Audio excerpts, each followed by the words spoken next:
ڈاکو جو پیسہ چوری کر کے غریب ملکوں سے چوری کر کے آف شور اکاؤنٹس، بڑے بڑے محلات، لندن میں محلات، یہ جو لیتے ہیں یہ تباہ کرتے ہیں ملک کو. چھوٹا چور ملک کو تباہ نہیں کرتا، بڑا ڈاکو ملک کو تباہ کرتا ہے.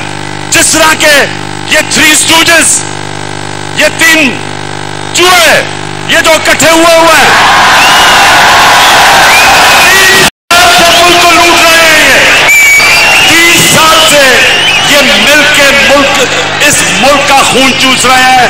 ان کی اربوں اربوں ڈالرز، روپے کی نہیں، ان کی ڈالرز کی پراپرٹیز باہر پڑی ہیں، ان کے آف شور بینک اکاؤنٹس ہیں. اور یہ سارا ڈرامہ ہو رہا ہے کہ کسی طرح جنرل مشرف کی طرح عمران خان گھٹنے ٹیک کے ان سب کو NRO دے دے. یہ سارا ڈرامہ ہے. پہلے دن سے بلیک میل کرنے کی کوشش ہے. جب موقع ملتا ہے حکومت کو گرانے کی صرف ایک وجہ سے کوشش کرتے ہیں کہ جناب ہم کوئی خاص اللہ کے مخلوق ہیں، ہم چوری کریں، ڈاکہ ماریں، ان کو کوئی خاص ایسی مخلوق ہے کہ ان کو سب کچھ معاف ہو جانا چاہیے. اور جنرل مشرف نے جو اس قوم پہ ظلم کیا، ان کے پریشر میں آ کے اپنی کرسی بچانے کے لیے، اپنی گورنمنٹ بچانے کے لیے اس نے اس ملک کے اوپر جو جرم کیا، ان چوروں کو NRO دیا. اس کی وجہ سے لوٹ مار ہوئی 10 سال. آج جو ہم بوجھ اٹھا رہے ہیں، ہم جو ان کے لیے ہوئے قرضوں کی قسطیں ادا کرنے پہ جو ہم بوجھ اٹھا رہے ہیں، وہ صرف اور صرف اس لیے کہ جنرل مشرف نے اپنی حکومت بچانے کے لیے ان کو NRO دیا.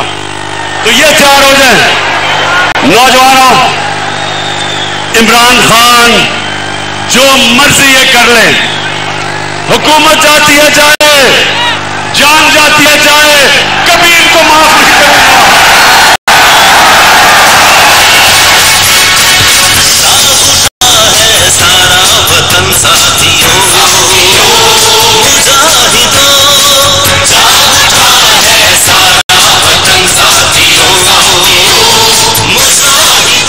جی اب جو ہمارے نبی صلی اللہ علیہ وسلم نے مدینہ کی ریاست میں قانون کی بالادستی قائم کی تھی، سنو میرے نوجوانوں،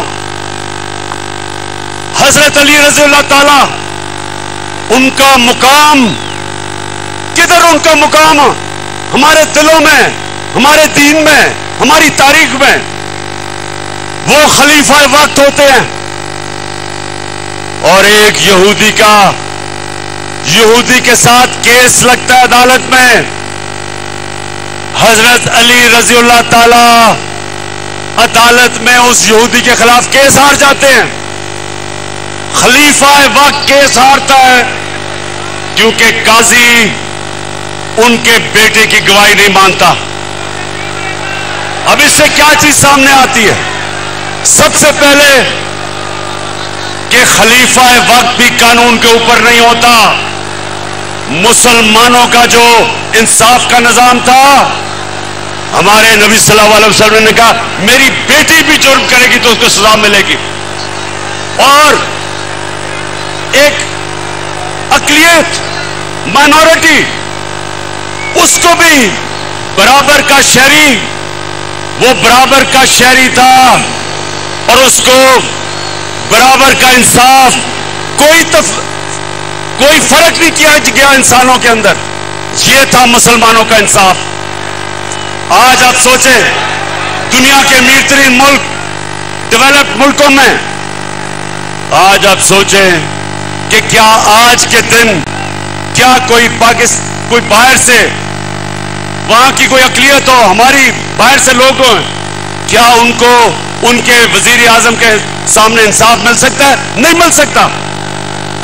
آج سوچیں کہ کسی طرح مائنورٹیز کو دنیا میں چلے جائیں، جو مسلمانوں کے دور میں مدینہ کی ریاست میں جو مائنورٹیز کو پروٹیکشن تھی, جو ان کے حقوق تھے, آج آپ کو ڈیولپڈ ورلڈ میں نہیں ملتے. تو اس کا مطلب کیا ہے کہ رحمت للعالمین سب انسانوں کے لیے رحمت بن کے آئے تھے, انسانیت کو اکٹھا کرنے آئے تھے, تقسیم نہیں کرنے آئے تھے, نفرتیں نہیں پیدا کرنے آئے تھے. اور اس لیے میں پاکستان کو وہ ملک سمجھتا ہوں کہ ہم نے بھی ادھر پہنچنا ہے. ہماری اقلیتیں برابر کے شہری ہیں, قانون کے سامنے وہ برابر ہیں. ہم وہ ملک بننا چاہتے ہیں جو انسانوں کو اکٹھا کرے گا. ہم وہ فورن پالیسی لانا چاہتے ہیں جو کسی کے ساتھ جنگ میں شریک نہیں ہوگا, لیکن امن میں ہم سب کو اکٹھا کرنے کے لیے تیار ہیں. ہم وہ,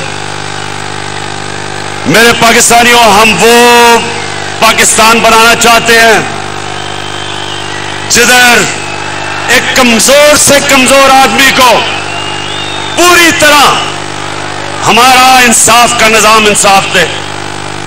اور پھر خواتین, ہماری یہاں خواتین بیٹھی ہیں, آپ کو پتا ہونا چاہیے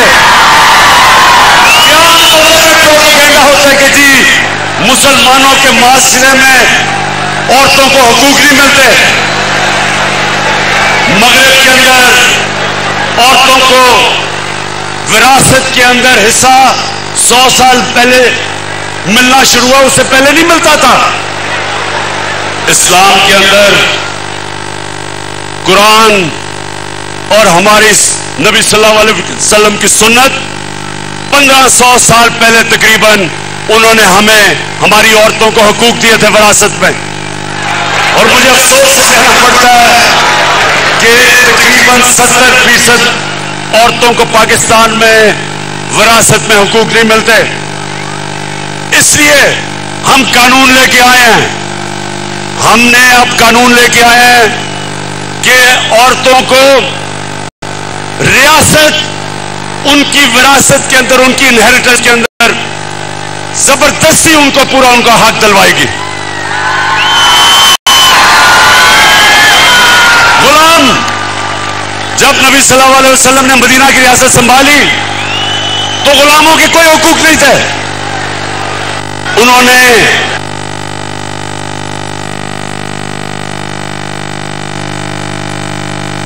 رکھنا ہے تو اس کو ایک گھر کے فرد کی طرح رکھو. یہ ہمارا, نوجوانوں, ہمارا یہ تھا دین کرنا, لوگوں کو ڈسپلن رہنا ہے. ہاتھ کھڑا کر کے بتاؤ. ٹھیک, اچھا جی.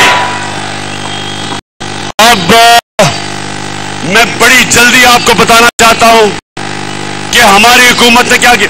ڈیزل کی میں بعد میں بات کروں گا, ابھی ٹھہر جائے.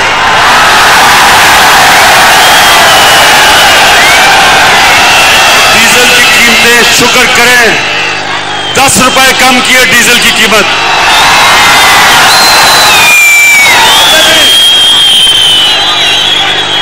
پہلے پاکستانیوں, میں اللہ کا شکر کرتا ہوں, میں اپنے اللہ کا شکر کرتا ہوں کہ 100 سال میں سب سے بڑا بحران دنیا میں آیا کرونا وائرس کا. ساری دنیا بند ہو گئی, لاک ڈاؤن لگ گئے, غریب ساری دنیا میں کچلے گئے.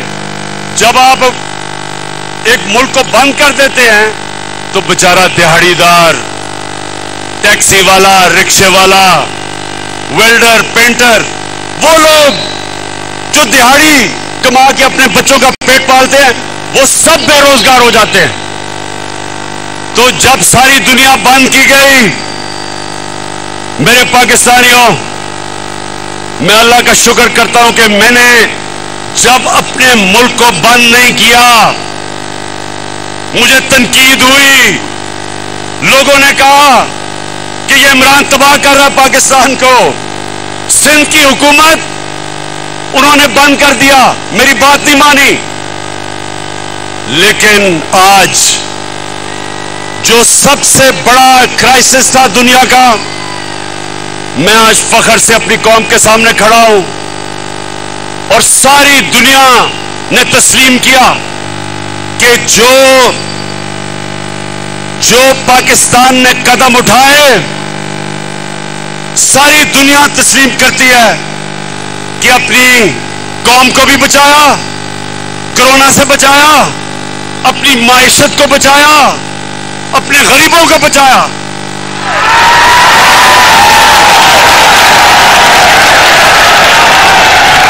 ابھی ورلڈ بینک نے ایک رپورٹ دی ہے، اس رپورٹ کے مطابق سارے بر صغیر میں آج جدھر سب سے کم بے روزگاری ہے وہ پاکستان ہے، کیونکہ جو اس وقت ہم نے قدم اٹھائے، اور یہ جو تھری اسٹوجز والی اپوزیشن ہے جس میں چیری بلاسم بھی ایک ہے، ڈیزل دوسرا ہے، تیسری بیماری ہے، اور چوتھا پگوڑا ہے، ان ساروں نے میری تنقید کی، اور میں اپنے اللہ کا شکر کرتا ہوں کہ اس نے میرے ملک کو نکالا سے۔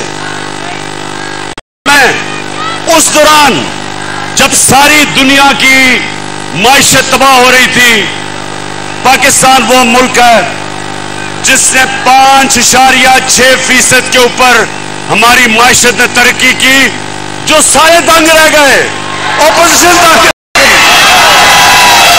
اللہ کا شکر ادا کرتا ہوں۔ تو ہم نے کیا کیا اس دوران جب دنیا مشکل میں تھی؟ پاکستان کی ایکسپورٹس ریکارڈ، ہماری ملک کی تاریخ میں سب سے زیادہ ایکسپورٹس پاکستان نے کی۔ ہم نے پاکستان کی تاریخ میں سب سے زیادہ ٹیکس اکٹھا کیا۔ ہم نے اپنے بیرون ملک پاکستانیوں کو ان کو انسینٹیوز دیے، اور سب سے زیادہ پاکستان کی تاریخ میں انہوں نے ڈالرز پاکستان میں بھیجے، ریمیٹنسز پاکستان میں بھیجی۔ ہماری کنسٹرکشن انڈسٹری، آج ذرا پوچھیں کنسٹرکشن انڈسٹری کے لوگوں میں کہ جو ہم نے ان کے لیے آسانیاں پیدا کی، آج ہماری کنسٹرکشن انڈسٹری میں 1500 ارب روپے کا مزید ویلتھ کریشن ہوئی۔ کنسٹرکشن انڈسٹری کے ساتھ 30 انڈسٹری چلی، اس لیے ہمارے ملک میں بے روزگاری نہیں ہوئی جو ساری دنیا میں کورونا کی وجہ سے ہوئی۔ ہمارا جو زراعت تھی، نوجوانوں یہ سنتے رہو، کیونکہ 60% پاکستان زراعت کے اوپر رہتا ہے، دیہات میں رہتا ہے۔ آج اب اپنے کسانوں سے پوچھو کہ اس ملک کی تاریخ میں سب سے زیادہ پیسہ زراعت میں گیا۔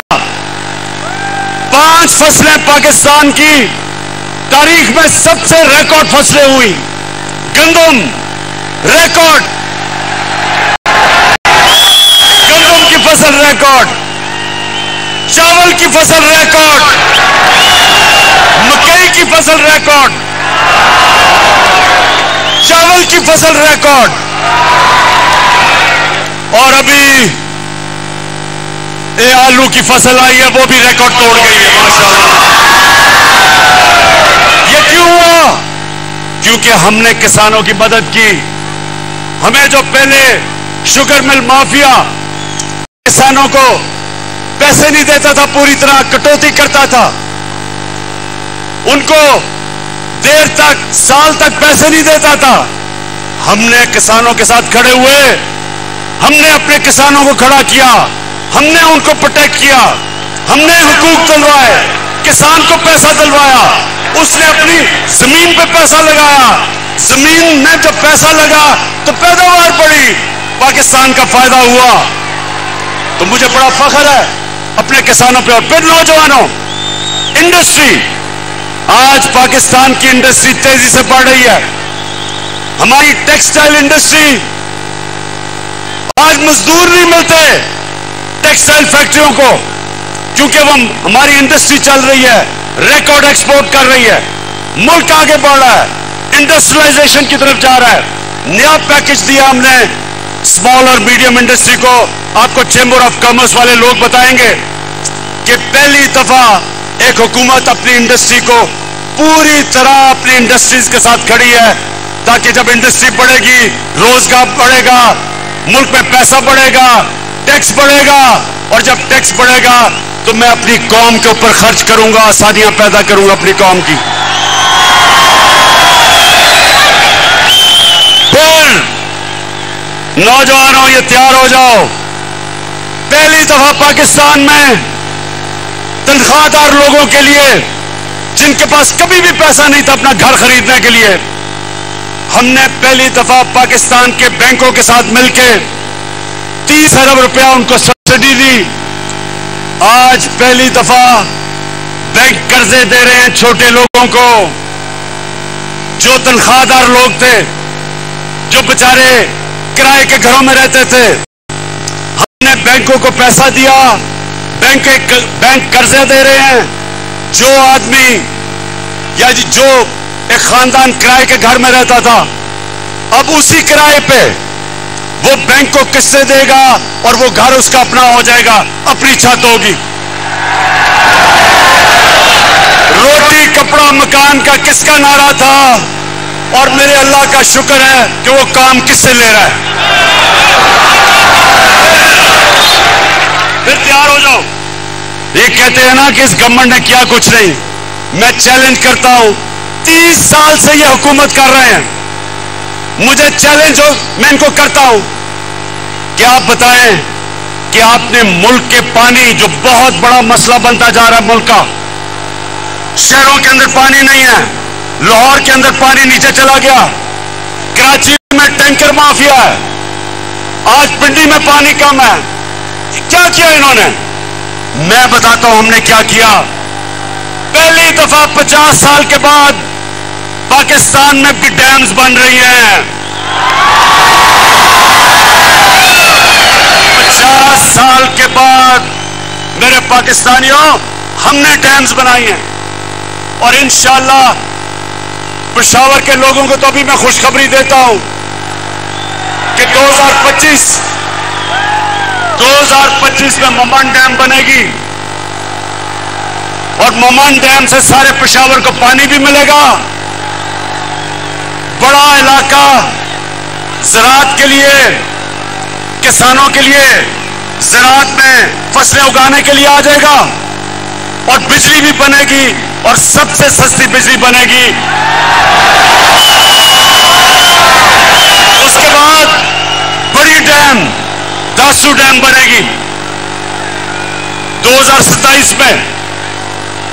اور نوجوانوں خوشخبری یہ ہے کہ 2028 میں جو پاکستان میں دنیا کے اندر بڑی ڈیم سمجھی جاتی ہے وہ بادشاہ ڈیم بنے گی 2028 میں.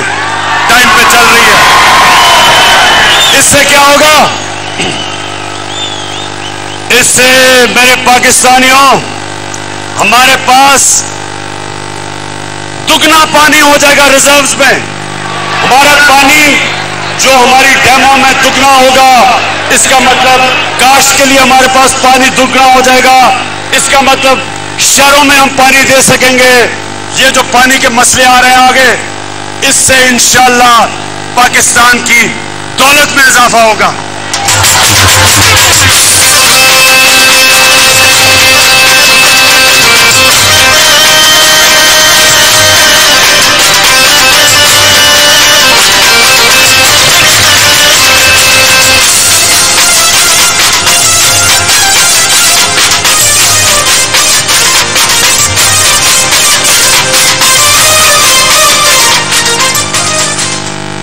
اچھا، اب ذرا بھی میں آپ نے اصل جو میں آخر میں بات کرنی ہے اس کی آپ کو انتظار کرنی پڑے گی. میں صرف یہ جو لوگ کہتے ہیں نا کہ انہوں نے کیا کیا ہے، تو میں آج اپنی قوم کو بتاؤں ہم نے کیا کیا ہے.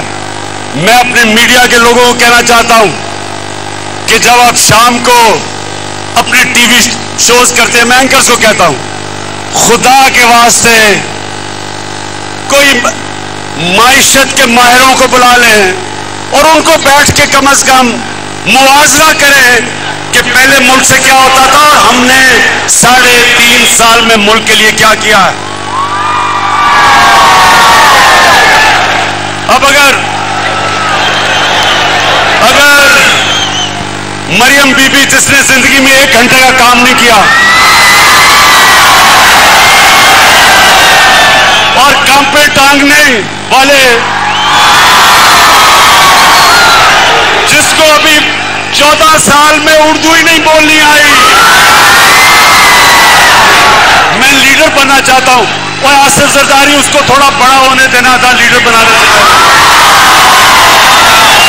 کہتا ہے.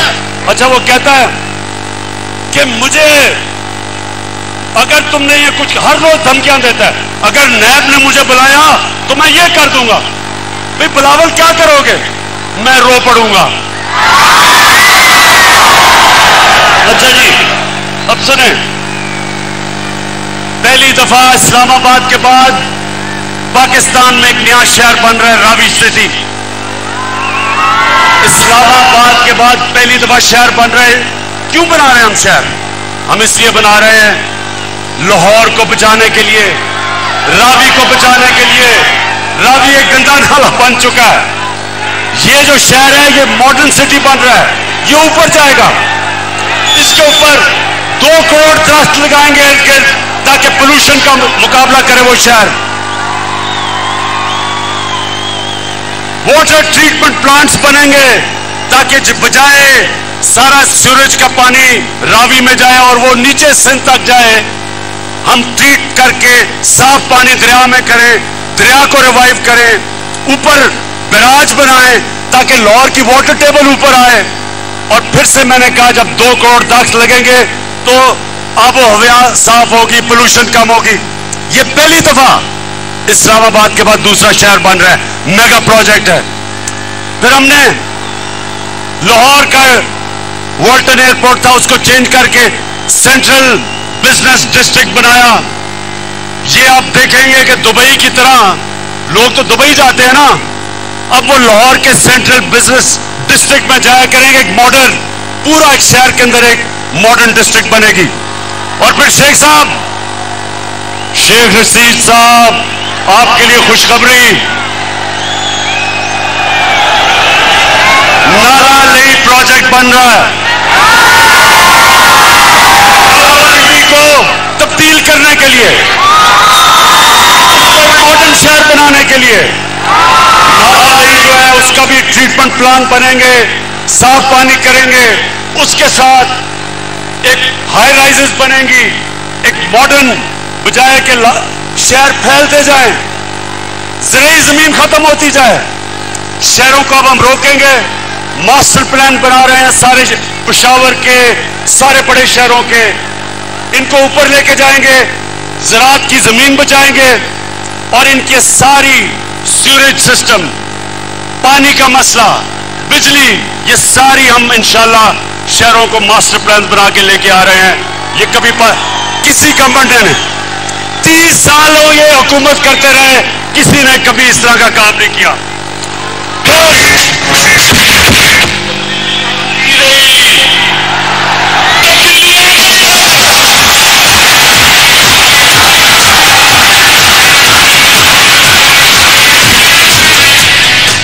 ماشاءاللہ ماشاءاللہ, جنون آپ کا میں مان گیا ہوں.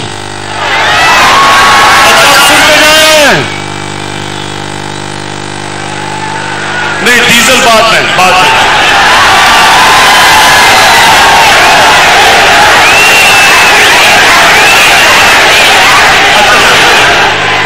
سنیں, میرے پاکستانی سنیں, کیا میں آپ کو بتانا چاہتا ہوں کہ کرپٹ حکومتوں میں ملک کو نقصان کیا ہوتا ہے, اور جب ایک ایماندار لوگ حکومت کرنے آتے ہیں تو ملک کو فائدہ کیا ہوتا ہے. اب سنیں ذرا, خاموشی سے سنیں, ڈیزل کی بعد میں بات کریں گے.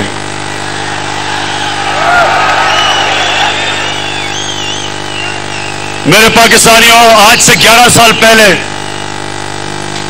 یہ غور سے سننی ہے آپ نے بات، آج سے 11 سال پہلے بلوچستان کے اندر کوئلے اور تانبے کی کانیں تھیں ریکو ڈک میں. ادھر پاکستان کو جو باہر سے یہ مائننگ کمپنی آئی ہوئی تھی، اس نے عدالت میں لے گی پاکستان کو. اور ہمیں چند سال پہلے ذرا غور سے سنیے، 2000 ارب روپے کا جرمانہ ہوا انٹرنیشنل عدالت میں. پاکستان کو 2000 ارب روپے کا جرمانہ ہوا. آپ یہ سوچیں کہ سارے پختونخوا کا جو ڈیولپمنٹ فنڈ ہے وہ 200 ارب روپیہ ہے، تو 2000 ارب روپیہ پاکستان کو جو جرمانہ ہوا، یہ میری حکومت ہے. ان دونوں کی حکومتیں آئی اور گئی، کچھ نہیں کر سکے. اگر وہ جرمانہ ہو جاتا، انہوں نے جو ہماری باہر اثاثے تھے سب ضبط کر لینے تھے.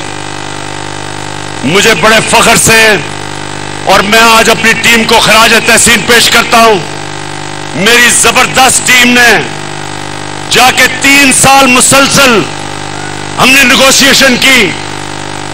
اور میں آج فخر سے اپنی قوم کے سامنے کھڑا ہو کے کہتا ہوں کہ ہم نے تو 2000 ارب کا ہرجانہ، وہ جو جرمانہ بھی ختم کیا، اور اسی مائننگ کمپنی کو پاکستان واپس لے کے آئے، اور وہ 9 ارب ڈالر کی انویسٹمنٹ کر رہی ہے پاکستان میں. پاکستان کی تاریخ کی، میرے پاکستانیوں، سب سے بڑی بیرون ملک کی انویسٹمنٹ 9 ارب ڈالر کی ہو رہی ہے پاکستان میں. سب سے پہلے تو میں بلوچستان کے لوگوں، آج میں آپ کے لیے اتنا خوش ہوں کیونکہ اس کا زیادہ پیسہ آپ کے پاس جائے گا. بلوچستان پیچھے رہ گیا ہے. میری پوری کوشش ہے کہ بلوچستان کے لوگوں کو ہم اٹھائیں. تو یہ جو ہم نے معاہدہ کیا ہے، سب سے زیادہ پیسہ بلوچستان کے لوگوں کو ہوگا. ہمارا مسئلہ جو ہمارے روپے پہ پریشر رہتا ہے، اس کی وجہ سے فورن ایکسچینج آئے گا پاکستان میں، اور انشاءاللہ ہمارا روپیہ بھی آگے مضبوط ہوگا. ہمیں جو IMF کے پاس جانا پڑتا ہے ہمیشہ، ڈالر کم ہو جاتے ہیں.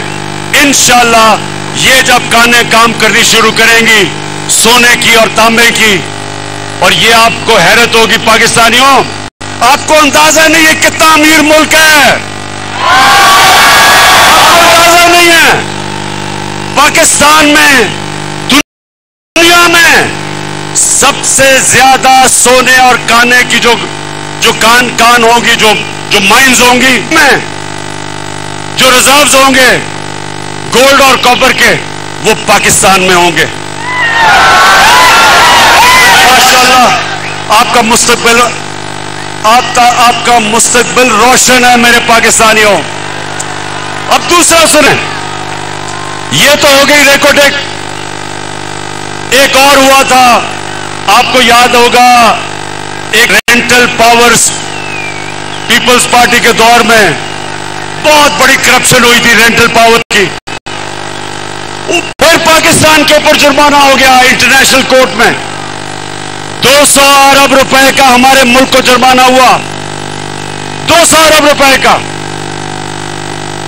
ترکی کی کمپنی تھی، پاکستان کو اس کو 200 ارب روپے دینے تھے. پاکستانیوں، میں نے صدر اردوغان سے بات کی اور اس نے بیٹھ کے ہم نے وہ 200 ارب روپے کا جرمانہ ختم کیا.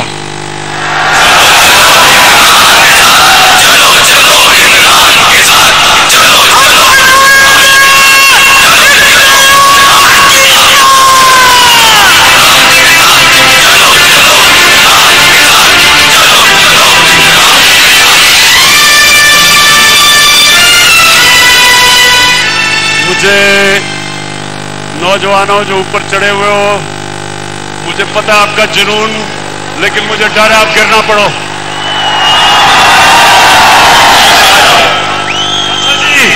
سنتے جائیں میرے پاکستانیوں، سنتے جائیں. انہوں نے پچھلی حکومتوں نے سنیں میں یہ آپ کو بتا رہا ہوں کہ جب ایک کرپشن سے پاک جب گورنمنٹ آتی ہے تو قوم کو کتنا فائدہ ہوتا ہے. میں نے آپ کو 2 چیزوں کی بتا دی. ہم نے آ کے نیگوشیٹ کیا، ملک کو پیسہ بچایا. اب تیسری سنیں. انہوں نے گیس کے کانٹریکٹ سائن کیے نون لیگ والوں نے، اور پھر دونوں نے آئی پی پیز یعنی جو بجلی بناتی ہیں کمپنیز، ان کے ساتھ کانٹریکٹ سائن کیے. ہماری حکومت نے ٹورزم کو ڈیولپ کرنے کا، میں آپ کو ثابت کرتا ہوں کہ اگر یہ، مجھے افسوس ہے کہ کرونا کی وجہ سے ہم آگے نہیں بڑھ سکے کیونکہ ساری دنیا میں ٹورزم ختم ہو گئی، لیکن انشاءاللہ جیسی کرونا ختم ہوئی میں اب آپ کو اس ملک میں ٹورزم اٹھا کے دکھاؤں گا، ملک میں پیسہ لا کے دکھاؤں گا، اور سب سے زیادہ اپنے نوجوانوں کے لیے روزگار پیدا کروں گا.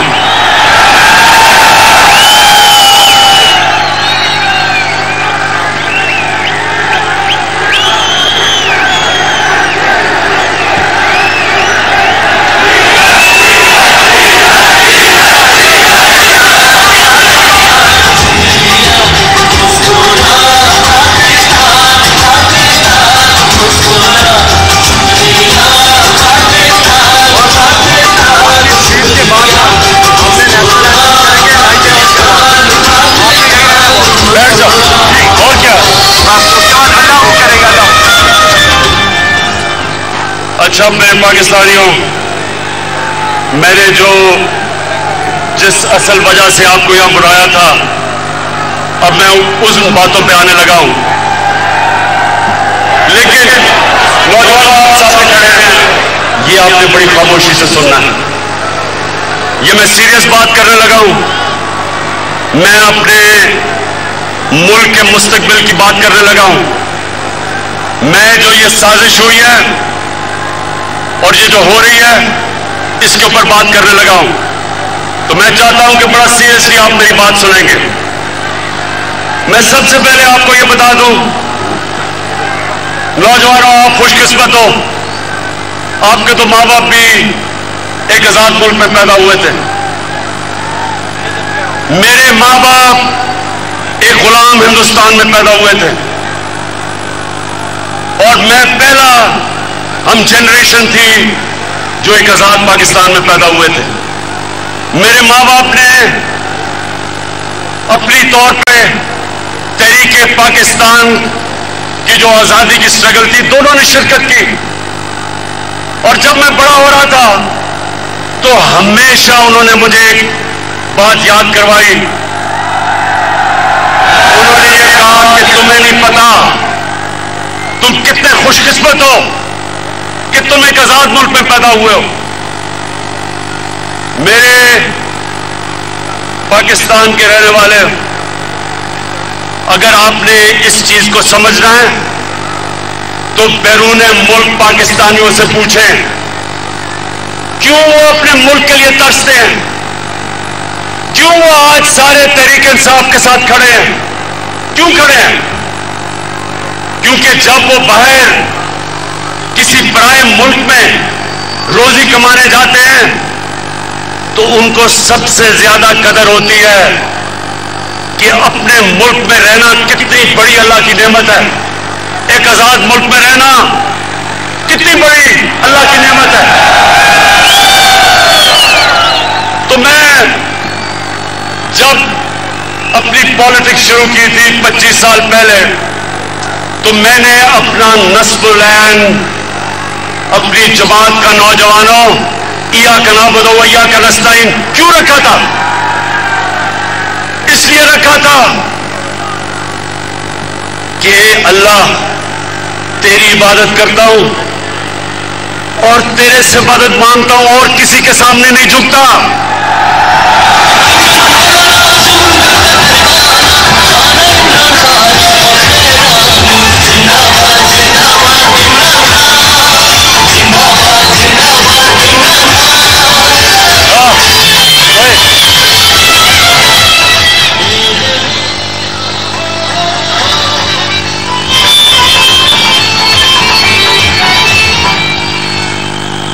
لا الہ الا اللہ. پاکستان جب بن رہا تھا تو نعرہ تھا کہ پاکستان کا مطلب کیا. یہ کیوں نعرہ تھا؟ یہ نعرہ ایک غیرت مند قوم کا تھا کہ اللہ تیرے سوا کوئی خدا نہیں. لا الہ الا اللہ انسان کو غیرت دیتا ہے. میرے پاکستانیوں یہ یاد رکھنا کہ ساری دنیا اس انسان کی عزت کرتی ہے جو اپنی عزت کرتا ہے. بے غیرت آدمی کی کوئی عزت نہیں کرتا. اربوں روپے کما لو, اربوں پتی ہو جاؤ, جب تک اربوں روپے, اربوں پتی, لیکن جو انسان کے سامنے جھکتا ہے کوئی انسان اس کی عزت نہیں کرتا. تو میرے پاکستانیوں, کیونکہ میں آج آپ کے دل کی باتیں کر رہا ہوں, مجھے پالیٹکس میں آنے کی کئی وجوہات تھی. ایک کہ مجھے پتا تھا, میں نے ساری دنیا میں دیکھا کہ جو اللہ نے ہمیں حکم دیا تھا قرآن میں کہ نبی کی سنت پہ چلو, تو نبی کی سنت پہ تو وہ غیر چل رہے ہیں, مغربی لوگ چل رہے ہیں, وہ آگے نکل گئے ہیں. اور مسلمانوں کا حال دیکھو. اقبال نے شکوہ اور جواب شکوہ کیا لکھا تھا کہ ہم ایک وقت عروج پہ تھے, شکوہ کیا کہ اللہ ہم زمین پہ کیسے آ گئے. پھر جواب شکوہ میں بتایا کہ جب آپ عروج پہ تھے تو آپ محمد صلی اللہ علیہ وسلم کی سنت پہ چلتے تھے. اب آپ وہ احکامات سے بہت دور چلے گئے ہیں, اب پیسے کی پوجا کرتے ہیں, آپ سپر پاورز کے سامنے سجدے کرتے ہیں, آپ فورن ایڈ لے کے اور اپنے ملک میں بمباری کرواتے ہیں, ڈرون اٹیکس کرواتے ہیں. کیسے کہ برکت ان لوگوں کے اوپر آئے. اللہ نے تو بڑا واضح کہہ دیا کہ اگر تم نے ایک عظیم قوم بننے تو میرے حبیب کے راستے پہ چلو, جو کہ ریاست مدینہ تھا. تو پاکستانیوں, میں ان دنوں میں کرکٹ کھیلتا تھا, اور میں نے جب کرکٹ شروع کی تو جو ہمارے کھلاڑی ہوتے تھے ان کو بڑا احساس کمتری تھی انگریزوں کی. تو ہم جب میچ میں جاتے تھے پہلے سے ہماری ٹیم ہاری ہوئی ہوتی تھی کہ جی ہم انگریز کو تو ہرا ہی نہیں سکتے, پہلے سے ہار مارے ہوئے ہوتے تھے. اور جب ہم نے جیتنا شروع کیا, ہماری ٹیمیں اتنی کمزور نہیں تھی, اتنی طاقتور نہیں تھی. ٹیمیں ہماری 70 کی دہائی میں زیادہ طاقتور تھی, لیکن 80 کی دہائی میں پاکستان نے ساری دنیا میں جا کے جیتا, کیونکہ ہمارے اندر اعتماد آ گیا. ہمارے اندر جو احساس کمتری تھی انگریزوں کی وہ ختم ہو گئی. ہم جب قدم رکھتے تھے گراؤنڈ پہ تو ہم یہ سمجھتے تھے کہ کوئی ہمیں ہرا نہیں سکتا. اس اعتماد کی وجہ سے ہم اوپر آئے. تو میں نے جب اپنے ملک کو دیکھا, ہمارے ملک میں مجھے کبھی نہیں بھولتا, شاید آپ کو بڑوں کو یاد ہو, ایک رمزی یوسف ایک آدمی تھا, امریکنوں نے کہا ہمیں دو, 90 کی دہائی میں ہم نے کوئی قانون کے مطابق چلے بغیر ہم نے اس کو امریکہ کے حوالے کر دیا. اب یہ سنے ہوا کیا میرے پاکستانیوں, یہ سنے کیا ہوا. عدالت میں وہ جاتا رمزی یوسف, اس کا وکیل جج کے سامنے کیا کہتا ہے یہ ذرا سنو. جج کے سامنے کہتا, جج نے کہا کہ اس کو سزا ہونی چاہیے, اس کو تو پاکستان کی حکومت نے بھیج دیا ہمارے پاس, پاکستان کی حکومت سمجھتی ہے کہ اس کو سزا ہونی چاہیے. تو پاکستانیوں وہ رمزی یوسف کا وکیل عدالت میں کھڑے ہو کے کہتا کہ پاکستانی ڈالروں کے لیے اپنی ماں بیچ سکتے ہیں. مجھے یہ کبھی نہیں بولتا. مجھے شرم یہ آئی کہ میری قوم غیرت مند ہے لیکن جو اس کے لیڈر ہیں وہ بے غیرت ہے. جو ملک کے لیڈر سربراہ اپنے لوگوں کے ساتھ نہیں کھڑا ہو سکتا, ان کے حقوق کی حفاظت نہیں کر سکتا, سپر پاور سے ایڈ کی لالچ میں گھٹنے ٹیک دیتا ہے, یاد رکھیں وہ ملک کبھی ترقی نہیں کر سکتا. خوددار قومیں اوپر جاتی ہیں, بھیک مانگنے والی اور قرضے مانگنے والی کبھی قومیں ترقی نہیں کرتی. تو میں جب پاکستان میں نے سیاست شروع کی, میں نے تب ایک بات کہی تھی کہ کیونکہ میرے دل میں لا الہ الا اللہ ہے, میں کبھی کسی کے سامنے نہیں جھکا اور میں کبھی اپنی قوم کو کسی کے سامنے نہیں جھکنے دوں گا.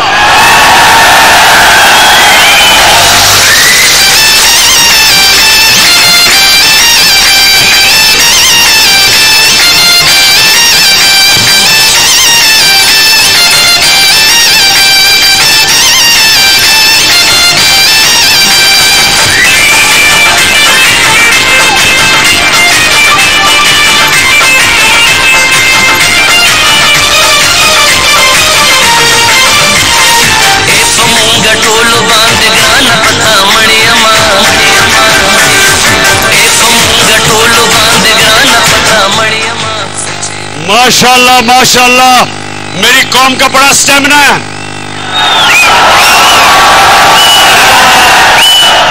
اچھا, اب یہ جو میں آپ کے سامنے بات کرنے لگا ہوں, یہ میں آپ کو بتا دوں کہ میں بڑی کم تقریر لکھتا ہوں, لیکن کیونکہ یہ بات ایک ایسی ہے کہ میں یہ نہیں چاہتا کہ میں جذبات میں آ کے کوئی ایسی بات کر دوں کہ ہمارے ملک کو ہماری فورن پالیسی افیکٹ اس سے ہو جائے.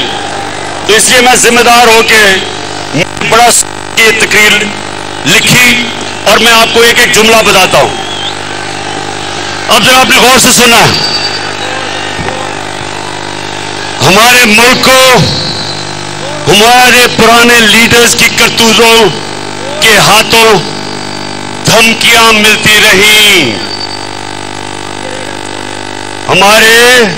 سنتے رہے, ہمارے ملک کو ہمارے پرانے لیڈرز کی کرتوتوں کی وجہ سے دھمکیاں ملتی رہی. یہ سنا گیا, ہمارے ملک میں ملک کے اندر موجود لوگوں کی مدد سے حکومتیں تبدیل کی جاتی رہیں. سمجھ گئے؟ اپنے لوگوں کی مدد سے حکومتوں کو تبدیل کیا. بھٹو, ذوالفقار علی بھٹو, اس نے جب ملک کو آزاد فورن پالیسی دینے کی کوشش کی, ذوالفقار علی بھٹو, میرے اس سے بہت اختلافات ہوں گے لیکن مجھے اس کی خودداری ہمیشہ پسند تھی. اس نے ملک کو جب آزاد فورن پالیسی دینے کی کوشش کی تو فضل الرحمان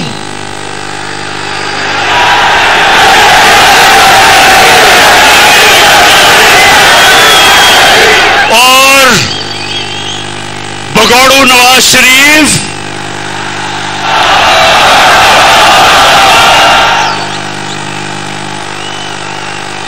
ان کی سنتے رہیں, سنیں. ابھی میں اور بھی آتا ہوں کہ ان دونوں کی اس وقت کی پارٹیوں نے